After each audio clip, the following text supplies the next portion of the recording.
Jesús, mi querido hermano, hizo algo muy grande por cada uno de nosotros, que fue el morir en esa cruz, mi querido hermano, para darnos acceso a todos al Padre. Esa fue la misión de Jesucristo.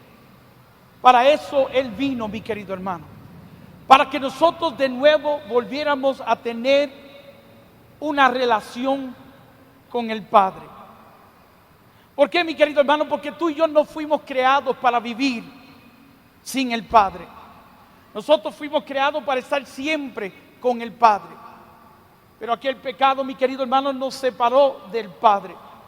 Pero como la voluntad del Padre era que nosotros estuviéramos con Él, mi querido hermano, el mismo Padre decide arreglar esa situación, enviando a su único Hijo, mi querido hermano, para que muriera por cada uno de nosotros. Su misión, mi querido hermano, fue una de darnos a Dios. El nombre Emmanuel significa Dios con nosotros. Él vino, mi querido hermano, para que tú y yo volviéramos al amor del Padre. Y para eso Él muere, mi querido hermano, en aquella cruz. Cuando dijo todo está consumado, mi querido hermano, estaba diciendo un fin a la misión que el Padre le había entregado. Misión cumplida, fielmente lo había hecho y ahora todo estaba cumplido. Inmediatamente que Él entrega su vida, dice la Biblia, mi querido hermano, que el velo del templo se rasgó en dos. Aquel velo, mi querido hermano, que estaba en el templo significaba separación. Nadie podía entrar a ese lugar que le llamaban el lugar santo.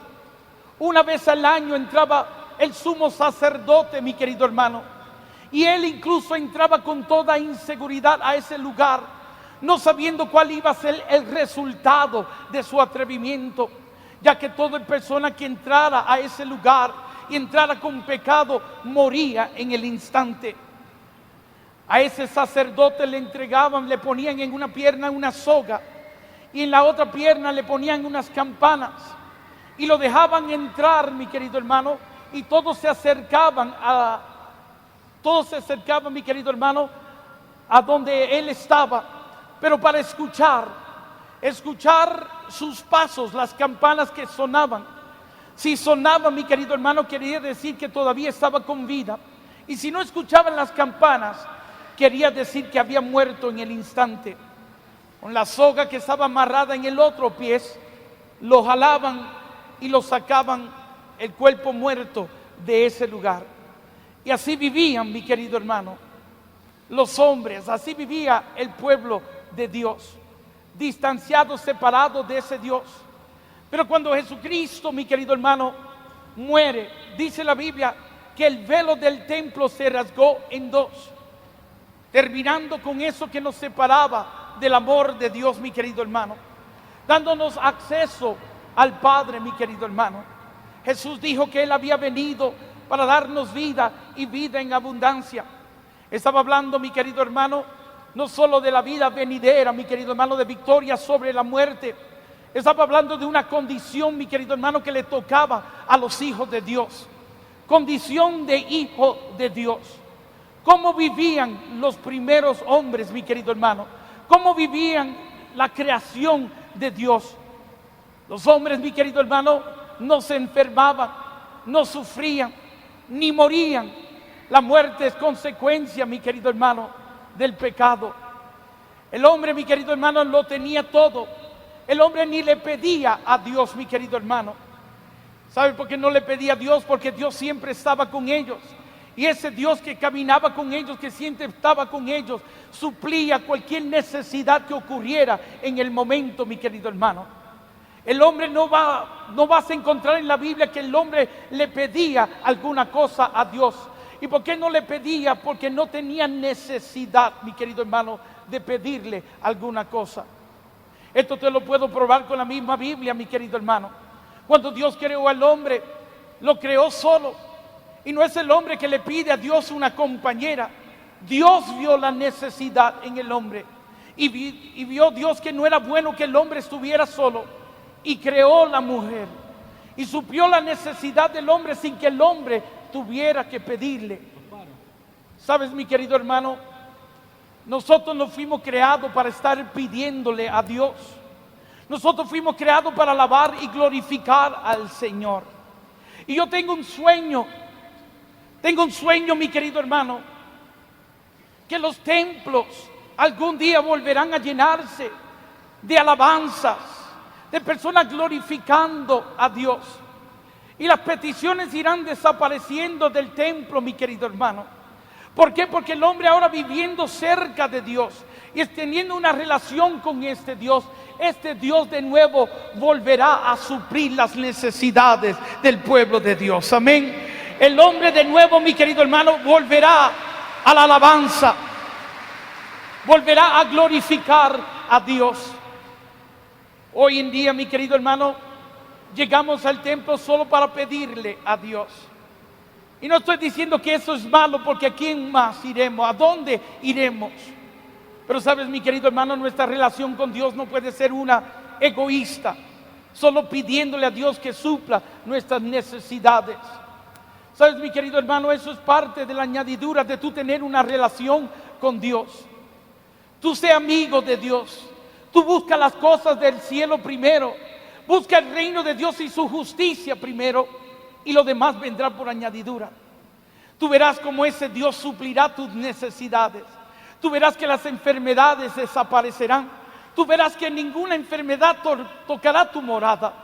Verás que vas a prosperar en todo lo que tú emprendas, mi querido hermano.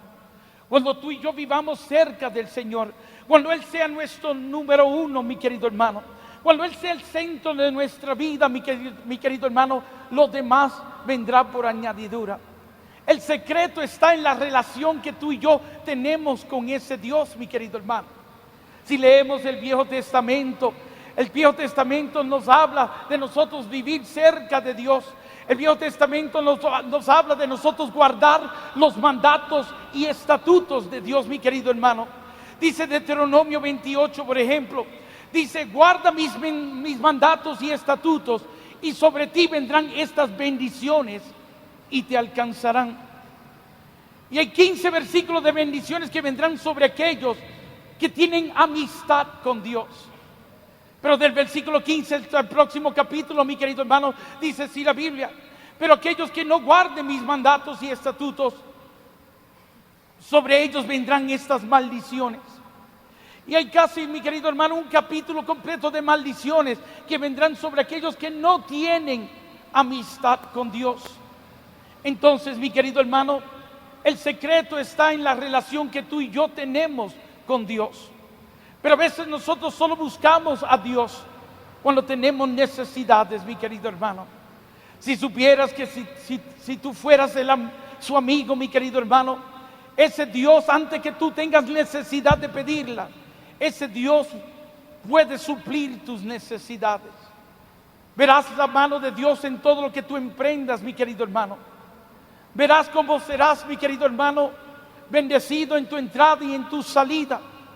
Verás, mi querido hermano, como tus hijos, como tu familia, como tu hogar va a prosperar en todo lo que emprendan. Porque el secreto está en nuestra relación con Dios. Y yo le doy gracias a Dios, mi querido hermano, por este tiempo que vivimos de Cuaresma y la Pascua, mi querido hermano, que acaba de pasar. Le doy gracias que todos los años nosotros celebramos esto, mi querido hermano, para que haga conciencia en nosotros todo lo que Jesucristo hizo por cada uno de nosotros, mi querido hermano. Antes tú y yo no teníamos acceso al Padre, mi querido hermano. Antes tú y yo no podíamos comunicarnos con Él. Aquel pecado nos separaba de Dios, mi querido hermano. Yo quiero que entiendas algo. No hay el Padre. No existe el Padre si no existe el Hijo primero, mi querido hermano. El Hijo es el que nos da acceso al Padre. Y aquel que no tiene al Hijo en su vida, mi querido hermano, no puede llamarse hijo de Dios. Escucharás, mi querido hermano, muchas personas utilizar frases como diciendo: todos somos hijos de Dios. Eso no es cierto. Todos somos creación de Dios, mi querido hermano. Pero hijo de Dios, la Biblia lo dice y lo habla claro, Hijo de Dios es aquel que hace la voluntad del Padre. Hijo de Dios es aquel que cree en Jesucristo y lo recibe en su vida como Señor y Salvador. El Evangelio de San Juan capítulo 1 versículo 12 nos dice así: aquellos que le recibieron, aquellos que creyeron en Él, se les dio potestad o poder o permiso para poder ser llamado un hijo de Dios. Escucha bien eso, mi querido hermano. ¿Tú quieres ser hijo de Dios? Tenemos que aceptar a Jesucristo como Señor y Salvador en nuestra vida. Este es el problema que tienen otras religiones, mi querido hermano, como los musulmanes, como los testigos de Jehová, que no creen en Jesucristo como Señor, sino como un profeta más. Como los judíos que no han aceptado a Jesucristo, mi querido hermano. Sin Jesús no hay el Padre, mi querido hermano. ¿Sabes? Esto es otra cosa que les quiero mencionar, mi querido hermano. Es que la oración es un privilegio de hijo de Dios. Un privilegio de hijo de Dios. Solo aquellos que son hijos de Dios tienen el permiso de poder comunicarse con Dios, mi querido hermano. Si tú no eres hijo de Dios, mi querido hermano, tus oraciones no llegan al Padre. Y esa es la verdad. Y esto es lo importante de nosotros, tener a Jesucristo como nuestro Señor y nuestro Salvador en nuestra vida. Y esta quizás puede ser la razón porque a veces nuestras oraciones no son escuchadas, mi querido hermano. Cuando tenemos necesidad, todos queremos acudir a Él, mi querido hermano. Pero muchos no han aceptado a Jesucristo como Señor y Salvador en su vida. Muchos no lo tienen en su vida, mi querido hermano, pero quieren beneficio de hijo de Dios. Y no es así como funciona, mi querido hermano. Tú tienes que ser hijo de Dios para recibir los privilegios de hijo de Dios. Pero vamos a pasar de eso ahora. Y estoy tratando de avanzar porque solo tengo 1 hora y media para poder hablar, mi querido hermano. Vamos a decir que todos hemos aceptado a Jesucristo en nuestra vida. Vamos a decir, mi querido hermano, que ya todos somos hijos de Dios. Ahora, mi querido hermano, Dios espera que tú y yo vivamos de cierta forma para poder alcanzar la gloria de Dios. Dios quiere, mi querido hermano, que nosotros vivamos como hijos de Dios. Y la Biblia nos dice, mi querido hermano, que el justo ahora por fe vivirá. Por fe vivirá. Cuando la Biblia nos habla de justo, está hablando de todos aquellos que hemos sido justificados por Jesucristo. Por todos los que han sido salvados, redimidos por Jesucristo. Por todos aquellos que ahora somos hijos de Dios. Y yo quiero decirte algo, mi querido hermano, que nosotros los católicos también somos salvos. Bendito sea Dios. Amén. Mira al hermano que está a tu lado, dile: hermano, yo soy salvo también.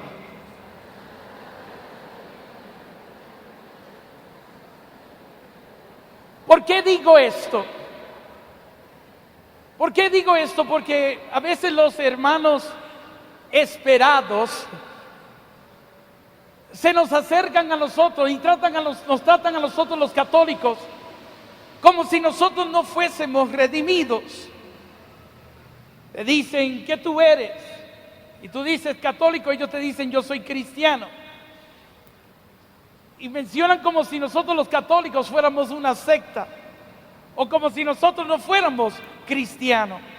Y a veces, mi querido hermano, nosotros mismos le damos con qué hablar a estos hermanos. A veces nos sentimos como que no somos cristianos. Sabes, mi querido hermano, nosotros pertenecemos a la iglesia que Cristo fundó. Y católico significa universal. Somos la iglesia que Cristo fundó y que está en este momento extendida por todo el mundo, mi querido hermano.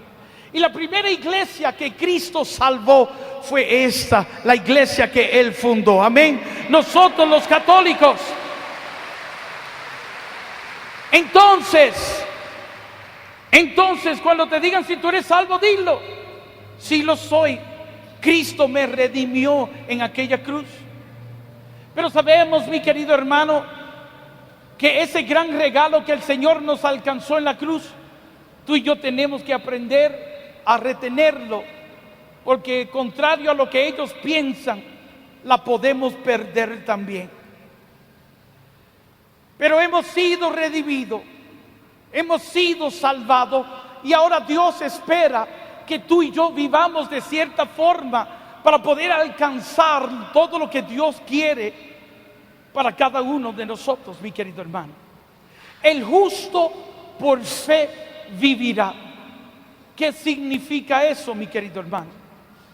Pues ya el justo es aquel que ha sido redimido. Y ahora Dios nos dice que tenemos que vivir por fe. ¿Y qué es fe? ¿Qué es fe? Cuando entendamos, mi querido hermano, lo que significa esa palabra, nuestras vidas completas van a cambiar. Yo te voy a leer del Evangelio, mi querido hermano, bien rápido para que entendamos lo que fe es. Porque el mismo Jesucristo nos va a enseñar lo que fe es. Y yo quiero ir al Evangelio de San Lucas, capítulo 5, versículo 17 en adelante.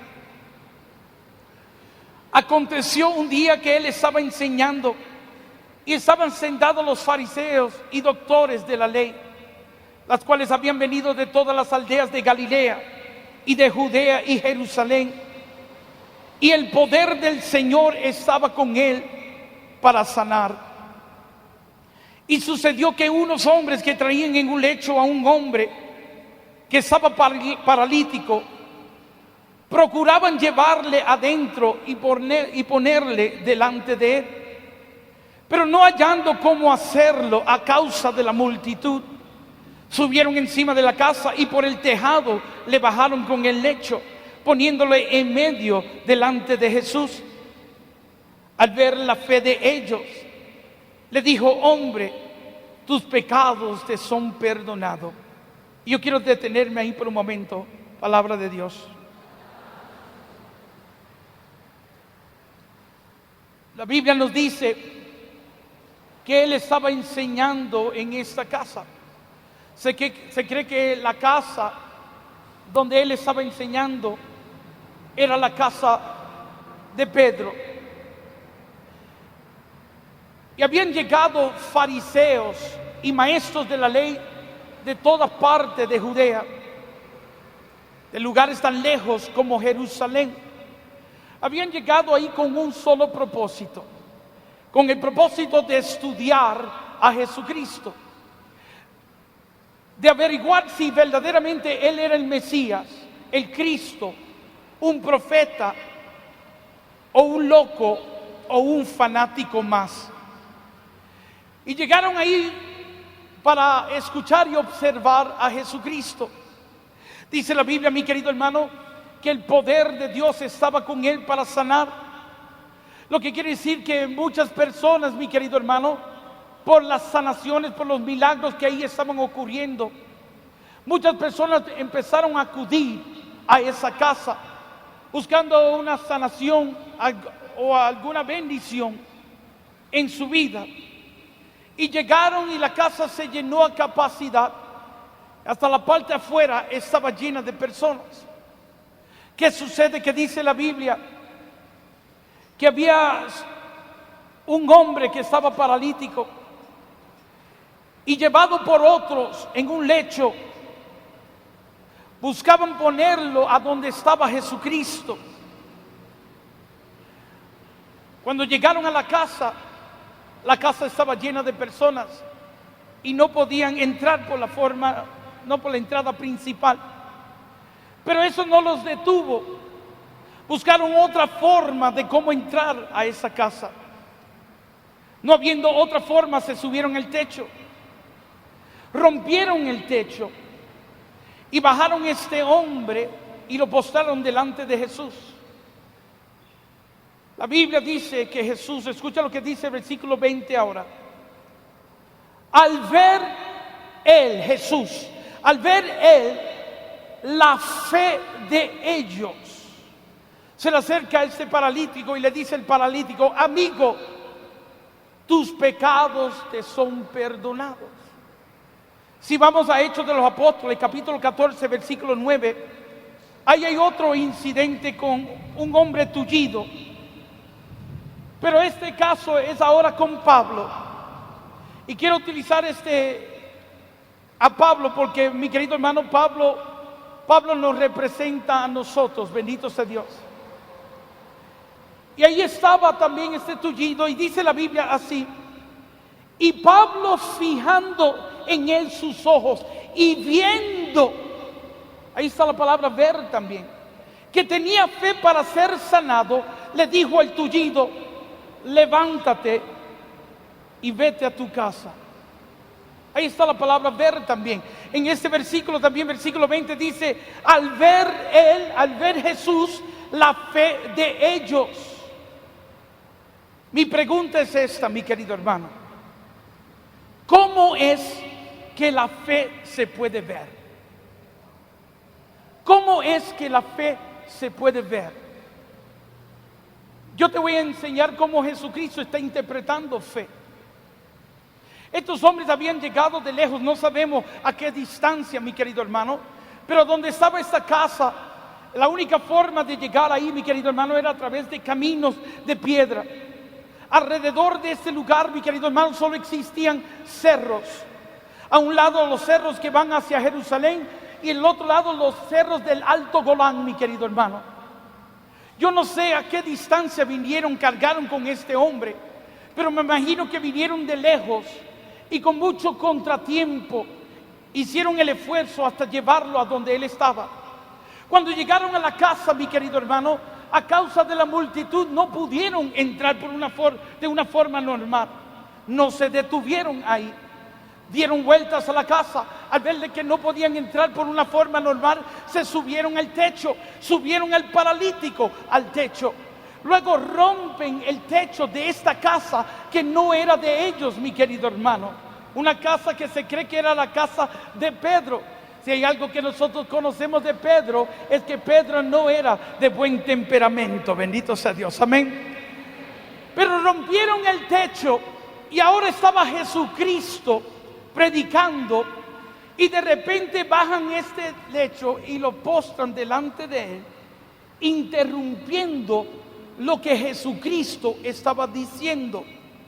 Yo no sé lo que él estaba hablando en ese momento, pero imagínate que él estuviera hablando sobre las profecías de Isaías, la misión del Mesías, lo que el Mesías vendría a hacer.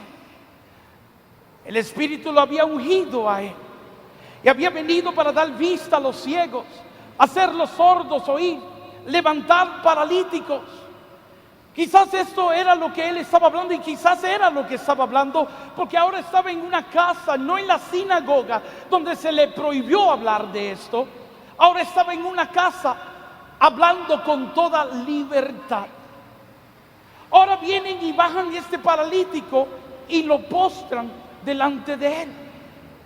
Yo quiero que entiendan, mi querido hermano, la situación en cual está Jesucristo en este momento. Estas personas, esta casa estaba llena de fariseos y maestros de la ley que habían llegado ahí con un solo propósito, con el propósito de averiguar si él era un loco o un fanático más, mi querido hermano, o si era el Mesías o el Cristo. Para eso estaban ahí, mi querido hermano, y al final de esa tarde o esa noche llegarían a una conclusión, mi querido hermano.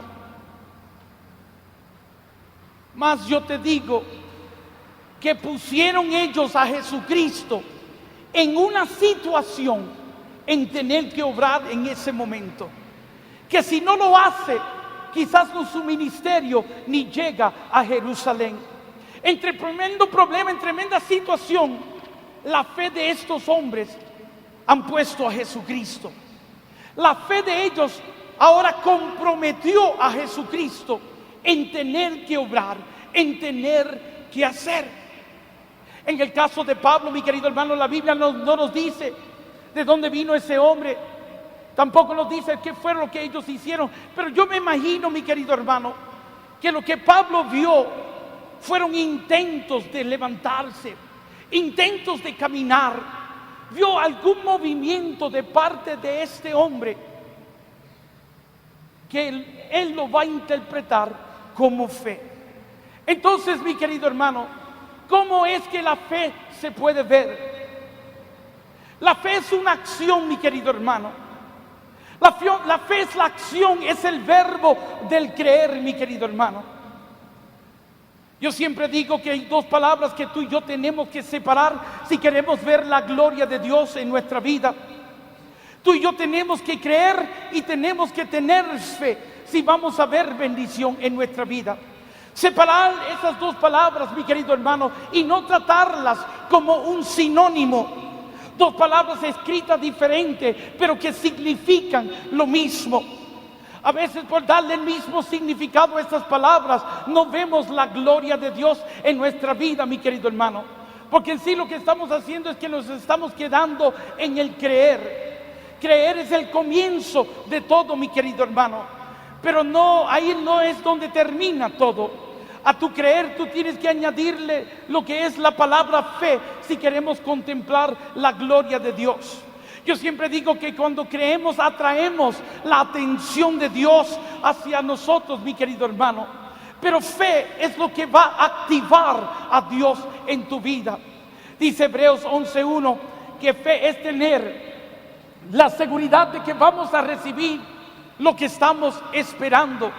Es la certeza de lo que se espera, la convicción de lo que todavía no se ve. Lo que se espera, lo que no se ve, es lo que estamos creyendo, mi querido hermano. Pero a veces por tratar estas dos palabras con el mismo significado, no vemos lo que creemos en nuestra vida. Yo te explico bien rápido, mi querido hermano, la diferencia entre estas dos palabras. Sabes, mi querido hermano, uno llega aquí a este salón y nos encontramos con las luces apagadas. Yo veo el interruptor que enciende esas luces y yo creo que si le doy el interruptor, las luces van a funcionar. Pero si me quedo en la parte de atrás solo diciendo yo creo, pues aquí vamos a permanecer en la oscuridad. Porque no es lo que yo creo que hará una realidad lo que estoy esperando. ¿Qué es lo que va a ser una realidad lo que estoy esperando? Pues yo veo el interruptor y voy caminando con la seguridad de que voy a recibir lo que estoy esperando, mi querido hermano. Y voy a darle el interruptor, mi querido hermano, con la seguridad de que voy a recibir lo que espero. Y lo que espero es que las luces funcionen. Ese acto es lo que va a ser una realidad, lo que estoy esperando. Había una vez un hombre en el desierto. Estaba caminando por varios días, sin comer y sin tomar nada, pues su cuerpo se va a debilitar. Y llegó el momento que ya no podía más, y vamos a poner un oasis en ese desierto. Y vamos a poner un hotel adentro de ese oasis. El hombre llegó donde estaban las puertas del hotel en su débil condición. Llega hasta las puertas y cuando abre las puertas se desmaya y cae. Viene el gerente y ve que el hombre está mal, manda a buscar al médico y el médico lo examina y dice el médico: mi madre, este hombre se está muriendo por falta de alimento. Y si no le traen alimentos en los próximos 30 segundos, se va a morir aquí. El gerente llama al cocinero y le dice: rápido, prepárame uno de esos carros llenos de alimentos, pero apresúrate, rápido, llega hasta nosotros.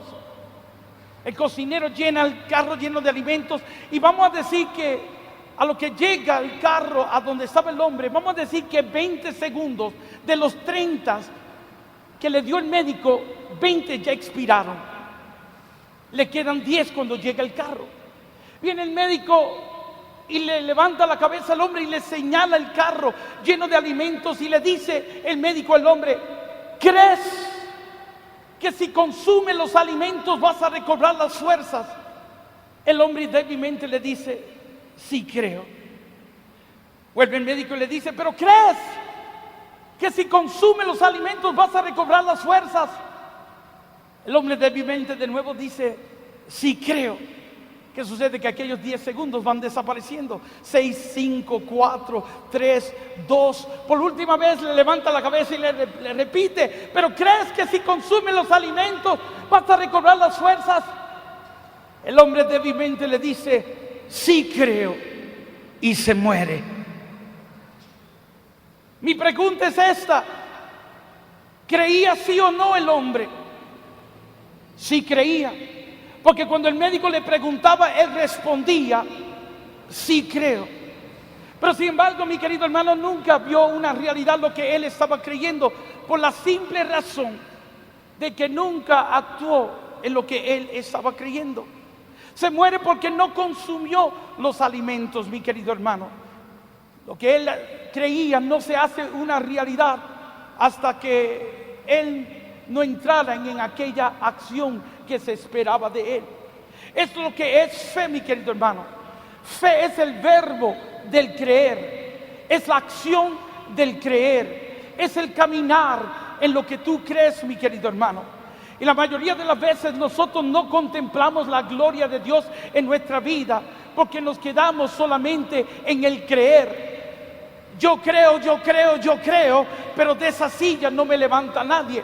Y yo te quiero decir algo, mi querido hermano, que hasta que tú no te levantes de esa silla y vayas en busca de lo que estás creyendo, jamás verás la gloria de Dios, mi querido hermano.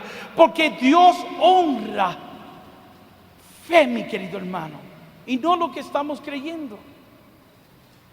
Cuando creemos, atraemos la atención de Dios. Pero fe es lo que le va a dar seriedad a lo que estamos creyendo. ¿Cuántas veces nosotros no hemos dicho cosas? No hemos hablado cosas. ¿Sabes, mi querido hermano, que lo que dice la Biblia, que lo que abunda en el corazón, eso es lo que nosotros hablamos? Una vez un hermano me dijo: hermano Nini, ¿cómo tú sabes cuando una persona tiene fe? Yo le dije: escucha sus palabras y mira su forma de caminar. Si de su boca lo que sale son problemas, enfermedades, circunstancias, esa persona tiene que cuestionar muy bien lo que está creyendo, mi querido hermano, porque lo que abunda en el corazón, eso es lo que estamos creyendo. Nosotros creemos algo, mi querido hermano, y inmediatamente entraremos, mi querido hermano, en busca de lo que estamos creyendo. Por eso yo digo, tenemos que mirar su forma de caminar también. En el libro de Por sus llagas, que muchos de ustedes han leído, mi querido hermano, ahí hay 50 testimonios, mi querido hermano, de personas que descubrieron lo que fe es. Testimonios extraordinarios, mi querido hermano, que te levantan la esperanza y te ayudan a caminar en fe. Y ahí hay un testimonio, mi querido hermano, de una hermana. Yo me recuerdo que estábamos en un encuentro al aire libre. Estaban los misioneros de Jesús cantando y todo el mundo estaba alabando, danzando. Había una fiesta, habían cerrado una calle y había una gran fiesta en el medio de esa calle. De repente yo veo a esa señora en silla de ruedas y la veo que está triste. Y yo me la acerco a ella para inyectarle fe. A mí me gusta inyectar fe a toda persona que se me acerca o que yo me le acerco, mi querido hermano. Yo no te voy a hablar de problemas, no te voy a hablar de enfermedades, no te voy a hablar de circunstancias. Siempre te voy a llevar, mi querido hermano, algo bueno, buena nueva. El Señor nos mandó a llevar buena nueva y a veces lo que sale de nuestra boca no tiene nada bueno. Yo vi a esta señora que estaba triste y yo me la acerqué y le toqué su hombro y le dije: hermana, ¿por qué estás triste? Este es el día que hizo el Señor. Y le dije: y hoy el Señor te va a sanar. Y ella levanta su cabeza y se me queda mirando y con una tristeza me dice: yo también lo creo, hermano Nir, yo tengo fe. Los que me conocen saben que si tú me hablas de esa forma, tú y yo vamos a tener un problema serio. Bendito sea Dios, amén. Y yo vine y me le quedé mirando a ella y le dije: pues quédese así como está, hermana, porque usted no tiene fe. Y la dejé y seguí alabando y glorificando al Señor, cuando de repente siento que alguien me jala el pantalón. Era la señora, molesta ahora conmigo. Me dice ella: yo quiero que usted me diga a mí, ¿por qué usted dice que yo no tengo fe? Y me le quedé mirando y le dije: ¿por qué no tienes? Y la ignoré de nuevo. Seguí alabando y glorificando al Señor, cuando de repente me pegan con la silla de ruedas. Para eso sí tenía fe, para estar buscando pleitos conmigo, ¿verdad? Me pegó con la silla de ruedas y yo la miro y ella me grita y me dice: usted es un atrevido. Y yo le dije: me estás llamando atrevido porque le acabo de decir la verdad. ¿Qué verdad ni verdad? Pues dígame a mí por qué usted dice que yo no tengo fe. Y le dije: le voy a explicar bien rápido por qué digo eso. Porque si tuvieras fe, estuvieras haciendo algo por salir de esa situación, y sin embargo te has quedado sometida a esa silla de ruedas. Ves, mi querido hermano, si lo único que puedes mover es este dedo lo estás moviendo. La fe no puede estar estancada. La fe, cuando nace en uno, inmediatamente desea ir en busca de lo que está creyendo, mi querido hermano. No puede estar estancada, va en busca de la gloria de Dios. La hermana empieza a llorar. Yo a veces, por atrevido, me meto en tremendos problemas. Y yo trato de consolarle y él me dice: no, hermano Nir, usted tiene toda la razón. Yo no tenía fe. Pero ahora, ¿sabes algo, hermano Nir? Con lo que usted me acaba de decir, siento que hay algo adentro de mí que me está diciendo que me levante de esta silla de ruedas. Y yo le dije: hermana, esa es la fe que acaba de nacer en ti, que desea glorificar a Dios. Ay, hermano Nir, siento que me tengo que levantar de esta silla de ruedas. Y yo la tomé de la mano y le dije: pues no luche más y levántate en el nombre de Jesús y camina. Y aquella mujer dio un salto de la silla de ruedas, empezó a caminar, empezó a bailar para la gloria de Dios, y dejó la silla de ruedas perdida. El testimonio de esta mujer es poderoso, pero no tengo el tiempo para entrar en detalle. Léanlo ustedes. Pero fue sanada, y solo porque ella entró, caminó en lo que estaba creyendo. Eso es lo que fe es, hermano. Es la acción de lo que estamos creyendo. Y Dios ahora pide que nosotros caminemos creyendo que en Él hay, y que Él puede, y que Él nos dará. Y Dios quiere que nosotros vivamos de esa forma, mi querido hermano. Ahora que tenemos acceso a Él, que creamos que Él está, de que Él quiere, de que Él puede y de que Él hará, mi querido hermano. Tú y yo ahora tenemos a Dios en nuestra vida, y ahora Él espera que nosotros caminemos como si Dios está con nosotros, mi querido hermano. El salmista David decía estas palabras. El salmista dijo: el Señor es mi pastor y nada me faltará. Dios quiere que tú y yo vivamos con el conocimiento de que Él está con nosotros. Y si tenemos ese conocimiento, ya a nada le vamos a temer, mi querido hermano. Ya nada nos debe preocupar, ya nada nos debe atormentar, ya nada te debe desesperar, mi querido hermano. Si tú sabes que Dios es contigo, ¿quién contra ti, mi querido hermano? Dios es contigo, ¿quién contra ti?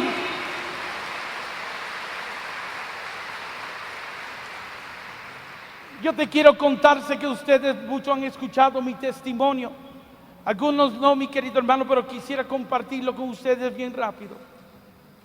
Este que tú ves aquí hoy hablándoles, mi querido hermano, hace 20 y pico de años atrás, los médicos le dieron 3 meses de vida.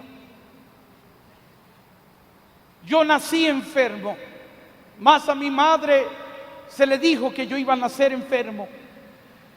Y se le sugirió a ella que era mejor que ella me abortara, porque su vida corría peligro. Ella podía morir en el parto. Pero mi madre es una buena católica, y ella decidió arriesgar su vida para darme una oportunidad a mí a nacer. Algo que si ella no hace, yo no estuviera hoy aquí en Medellín con ustedes. Bendito sea Dios.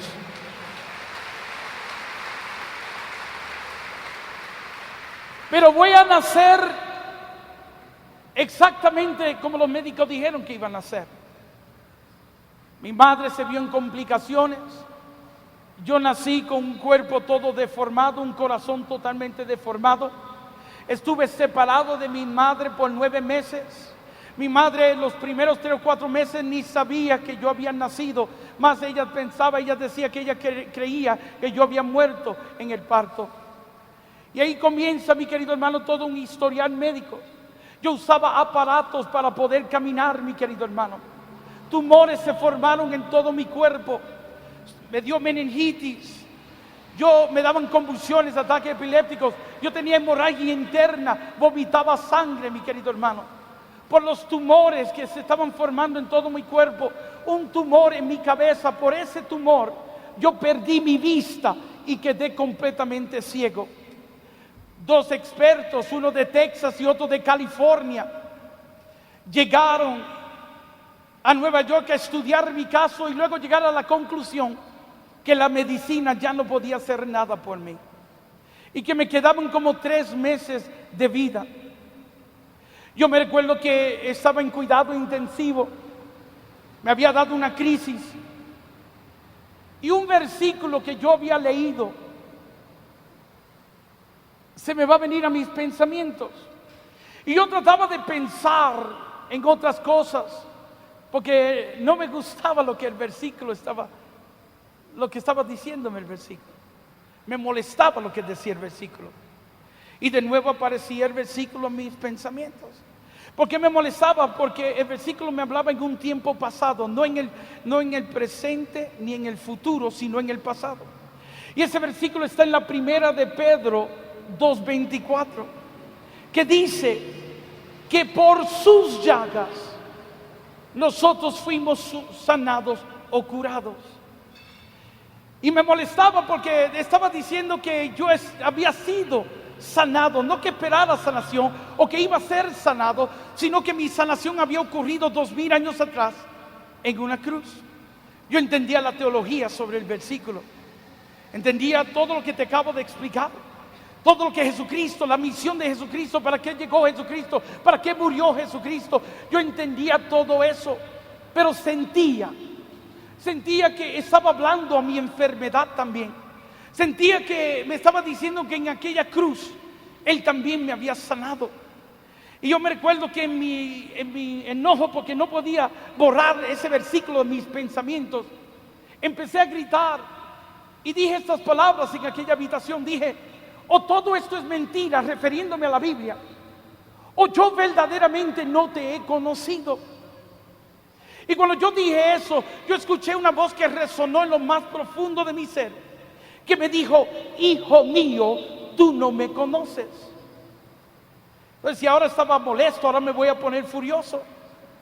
¿Por qué, mi querido hermano? Porque yo soy segunda generación de un ministerio. Mi madre, mi padre, mis tíos fueron los primeros, mi querido hermano. Y ellos nos llevaban a nosotros cuando iban de misión. Siendo niños, cuando nos daba sueño, ahí ponían un abrigo en el suelo y ahí nos acostaban. A la edad de 12, a pesar de todas mis complicaciones, ya yo estaba participando con ellos. Hoy me acompaña mi hermano de sangre, mis hermanas de sangre están, mis primos hermanos, todos estamos envueltos en esto, mi querido hermano. Si yo te digo que fui rescatado de las drogas, o de los vicios, o de las malas pandillas, mi querido hermano, o de las fiestas, ese nunca fue mi vida. Mi vida fue siempre una adentro de la iglesia. Me formé en la iglesia, estudié en la iglesia, mi querido hermano. Hasta seminario estuve, mi querido hermano. Y ahora esta voz me decía que yo no le conocía. Y yo me recuerdo que furioso ahora digo que no te conozco, ni juventud he podido tener por estar en estas cosas. Y volvió la voz y me dijo: tú no me conoces. Como quizás hay hermanos que nunca han faltado a una Eucaristía o a un rezo, mi querido hermano, que todavía no saben quién es Dios. Yo hablaba de cosas que ni entendía ni conocía, como dice la Biblia, mi querido hermano. A veces podemos ser como una cotorra, repitiendo solo lo que escuchamos. En la radio nuestra teníamos una cotorra, y cuando tú llegabas a la radio, él te decía: aleluya, ¿quién vive? Cristo, María. Y todo el mundo decía: esa cotorra es cristiana. No, solo estaba repitiendo todo lo que escuchaba. ¿Sabes, mi querido hermano? Yo entendí eso. Y yo me recuerdo que como pude me bajé de aquella cama y me postré de rodillas y empecé a llorar como un niño. Y le dije estas palabras a Dios: es verdad, yo no te conozco, pero hoy quiero conocerte. Y cuando yo dije esas palabras, mi querido hermano, sentí un dolor tan fuerte en mi cabeza que empecé a gritar como un loco en aquella habitación. Tanto grité, mi querido hermano, porque en mi cabeza parecía que iba a estallar.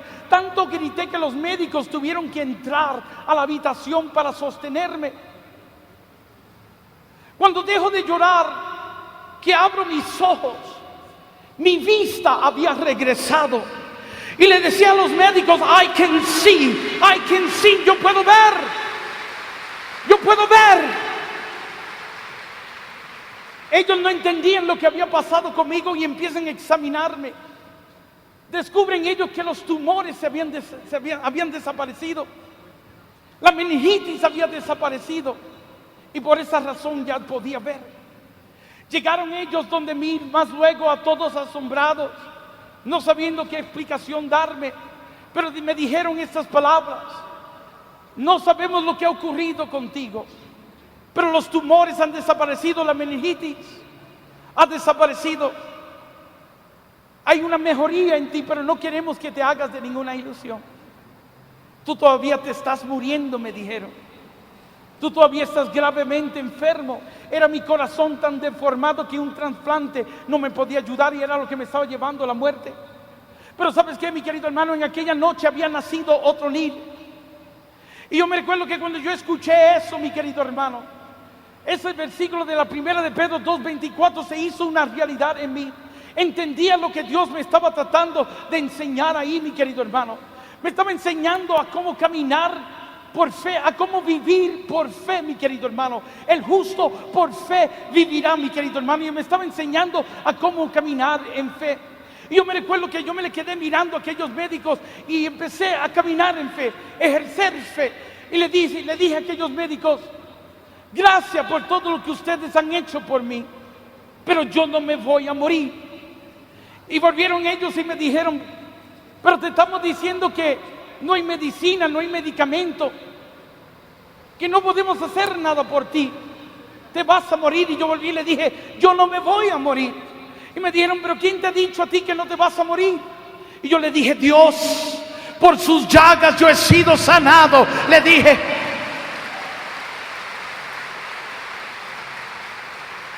Claro, ellos ni entendían lo que yo le estaba tratando de decir. Pero ahí comienza, mi querido hermano, mi caminar, mi ejercer lo que estaba creyendo, mi acción, el verbo del creer. Y yo empecé a decirle a aquellos médicos que me quería ir a mi casa, que no había necesidad de yo estar ahí. Ellos no querían dejarme ir por mi condición delicada. Pero tanto insistí que mis padres, después de firmar documentos exonerándolos a ellos de toda culpa que pudieran tener en mi caso, me dejan ir. Cuando estaba saliendo del hospital, uno de esos médicos se me acerca y me dice: yo te entiendo.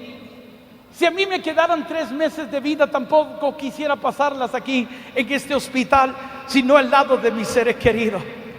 Y yo sabía que ellos no entendían nada de lo que yo estaba hablando. Solo me sonreí y me fui a mi casa. Estando en mi casa un día, revisando las gavetas de mi madre, me encontré con un grupo de papeles, documentos. Tenían mi nombre y el nombre de una funeraria. Mis padres, para que mi muerte no les tomara de sorpresa, ya habían hecho todos los arreglos funerales. Habían avisado a toda mi familia para que todos estuvieran ya preparados. Cuando yo vi eso con el nombre mío, me recuerdo que fui a la sala donde ellos estaban y tomé los documentos y los lancé. Y le dije a mi mamá, a mi papá, le dije: mami, papi, ¿saben qué? O guárdenlo para otro o véndanlo, porque van a perder toda su plata. Porque este no va para ahí, porque por sus llagas yo he sido sanado, le dije.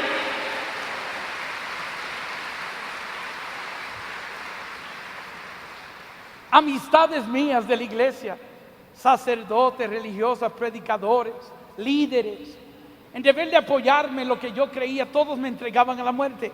Me decían: ay, hermanito Nir, aquí sufriste, pero ya en el cielo no vas a sufrir. Y yo le decía: sí, esa es la meta, de que un día irme con el Señor, pero no ahora, porque por sus llagas yo he sido sanado. Es triste cuando la ciencia se da por vencido, tu familia, la iglesia. Pero imagínate cuando tu propio cuerpo te empieza a decir a ti que lo que tú estás creyendo es pura mentira. Me prohibieron hacer actividades. Me dijeron: quédate en tu casa, quédate en la cama, no hagas ninguna actividad, porque vas a acelerar tu condición, ni 3 meses vas a durar. Pero si me sometí a aquella cama, mi querido hermano, estaba sometiéndome a la enfermedad y no a lo que yo estaba creyendo. La Biblia me decía que yo estaba sano y eso era lo que yo creía, por lo cual yo tenía que ponerme de acuerdo con lo que estaba creyendo. Y eso es lo que fe es ponerte de acuerdo con lo que tú estás creyendo, mi querido hermano. Y yo creía algo, entonces era tiempo de yo ejercer lo que estaba creyendo. Yo empecé a hacer actividades. Yo me recuerdo que yo acudía a los grupos de oraciones en el comienzo de la Renovación Carismática en Nueva York. Yo llegaba a los grupos de oración y esperaba el momento de los testimonios. Antes de los grupos de oraciones había un espacio para que el pueblo de Dios diera testimonio del poder de Dios. Y yo me recuerdo cuando decían: aquí hay alguien que quiera dar un testimonio. Yo era el primero que levantaba mi mano, pasaba al frente y le decía a todo el mundo cómo el Señor me había sanado. Personas que me conocían, que sabían que yo me estaba muriendo, que estaba gravemente enfermo, decían: pero ese hermano está mintiendo, está diciendo mentiras. Él se está muriendo y le está diciendo a todo el mundo que está sano. Yo no estaba mintiendo, yo estaba caminando en fe. Yo creía en algo y yo estaba hablando lo que yo estaba creyendo. Abraham, mi querido hermano, cuando Dios lo mandó a sacrificar a su hijo Isaac, él le dijo a sus sirvientes: ustedes quédense aquí con el burro, que yo y el niño iremos hasta ahí y adoraremos a Dios. Y cuando terminemos de adorar a Dios, volveremos donde ustedes. ¿Le dice que va a regresar solo? No, sino que regresaría con su hijo, el mismo que Dios mandó a sacrificar. Cuando iban llegando hacia el lugar, el hijo ve todo lo que se utilizaba para el sacrificio y le pregunta al padre, le dice: padre, ¿a dónde está el cordero para el sacrificio? Y Abraham le dice: Dios va a proveer el cordero. Parece que en los dos momentos estaba mintiéndole a estas personas, pero no estaba mintiendo, estaba caminando lo que él estaba creyendo. Fe es ponerte de acuerdo con lo que tú crees. Tú hablas de acuerdo a lo que tú crees. Tú caminas en lo que tú crees. Mi querido hermano, eso es lo que Dios honra. Eso es lo que Dios honra. A veces nos quedamos en la orilla del mar, mi querido hermano, y no es hasta que nosotros nos anclamos, hasta que tú y yo entramos en la profundidad, que entonces es que Dios lo ve en serio. A veces Dios quiere que tú pases la vergüenza. A veces Dios quiere que tú acometas el ridículo o hagas el ridículo, para que entonces Él vea que lo que tú crees ha trascendido de palabras a actos, a hechos. Fe es lo que le da seriedad, le da validez a lo que tú estás creyendo. Mi propia madre llegó a decirle a mis hermanos los misioneros: no le hagan caso, no le sigan, que está tan grave, está tan enfermo que ya está loco. Pero la Biblia me defendía contra estos ataques. La Biblia dice que estas cosas solo se pueden discernir en el Espíritu. Para muchos lo que yo hablo hoy suenan como locuras, pero para aquellos que están conmigo en el Espíritu, alaban y glorifican a Dios por su grandeza, porque el Espíritu se las da a conocer.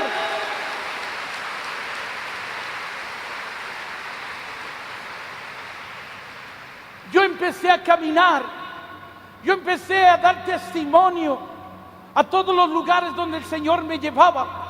Yo terminaba de predicar y cuando salía por la parte de atrás, ahí entraba, caía en convulsiones y me bañaba en sangre. ¿Cuántas veces yo no le arruiné la ropa a este hermano que me acompaña hoy? Con mi sangre yo lo bañaba a él, destruyendo, dañando su ropa con mi sangre. Mas yo tengo una Biblia, mi querido hermano, en mi casa, que caminaba conmigo en aquellos días, una latinoamericana, Ya la tengo envuelta en plástico porque yo digo que ya la retiré, está jubilada, bendito sea Dios, porque está toda marchitada.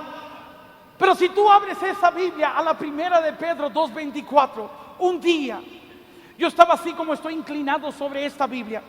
Yo estaba dando mi testimonio, y dando mi testimonio me dio una hemorragia, un mareo y una hemorragia, y gotas de sangre cayeron de mi nariz y cayeron sobre el mismo versículo que me decía que yo estaba sano.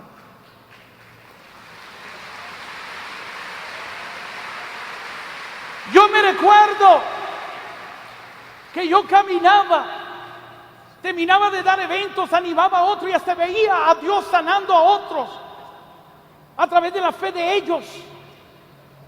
Y yo me bañaba en sangre, y yo con estos episodios. Yo me recuerdo que yo caminaba, mi querido hermano, y me daban mareos, y yo me iba de lado a lado, y ahí caía en el suelo, y a veces estaba 8 o 10 minutos inconsciente en el suelo. Cuando pasaba el episodio, me levantaba y sacaba mi pañuelo y me limpiaba de toda aquella sangre. Y luego miraba el pañuelo empapado en sangre y le decía: mentira del diablo, por sus llagas yo he sido sanado.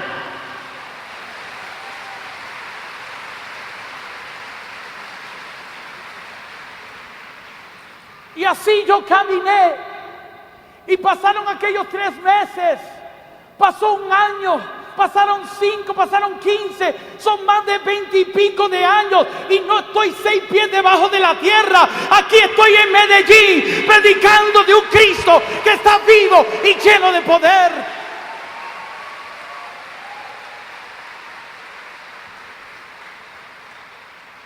Porque para Dios nada es imposible, hermano. ¿Sabes el tema que me dio el Padre John Mario hoy? Era: ¿para qué buscar al que está vivo entre los muertos? Bendito sea Dios.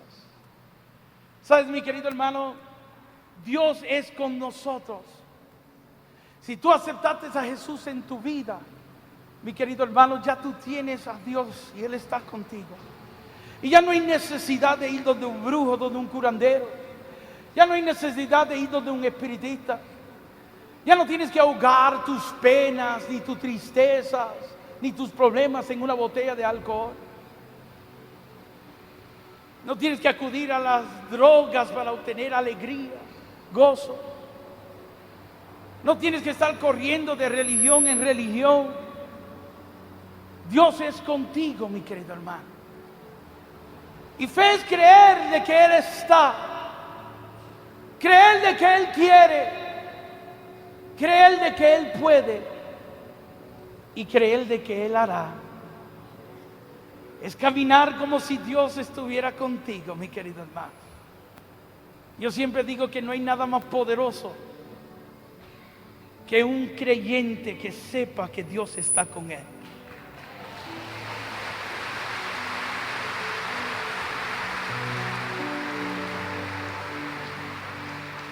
David lo dijo en palabras: el Señor es mi pastor y nada me faltará.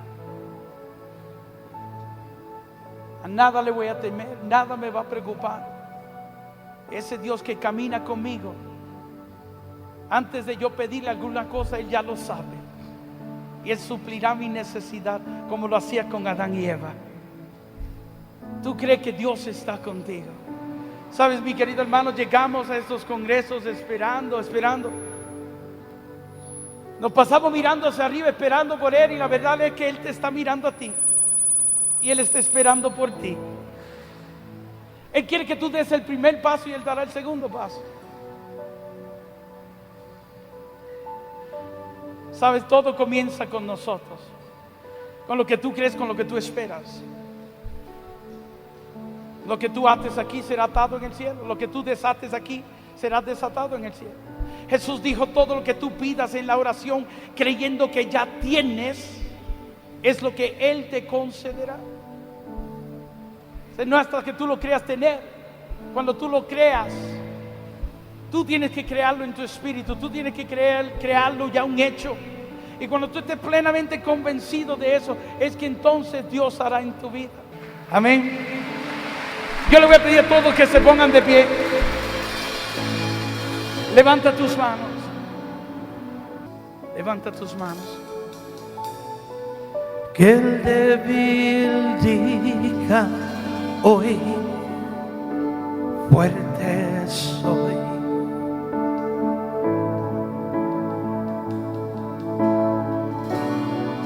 No hay nada en este mundo que detendrá, porque estás conmigo. Lo puedo porque estás conmigo. Libre soy porque estás conmigo. Soy fuerte porque estás conmigo. Libre soy.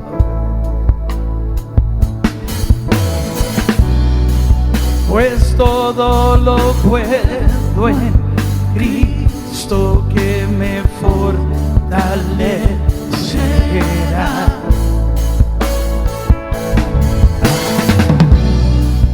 Pues todo lo puedo en Cristo mi Señor. Que el débil diga fuerte soy. Que el débil diga hoy, fuerte soy. Que no hay nada en este mundo que me detendrá. No hay nada en este mundo me detendrá, porque estás conmigo. Lo puedo porque estás conmigo. Libre soy porque estás conmigo. Soy fuerte porque estás conmigo. Libre soy. Pues todo lo puedo en Cristo que me fortalecerá. Pues todo lo puedo en Cristo que me fortalecerá. Pues todo lo puedo en Cristo mi Señor. Pues todo lo puedo en Cristo mi Señor. Pues todo lo puedo en Cristo que me fortalecerá. Pues todo lo puedo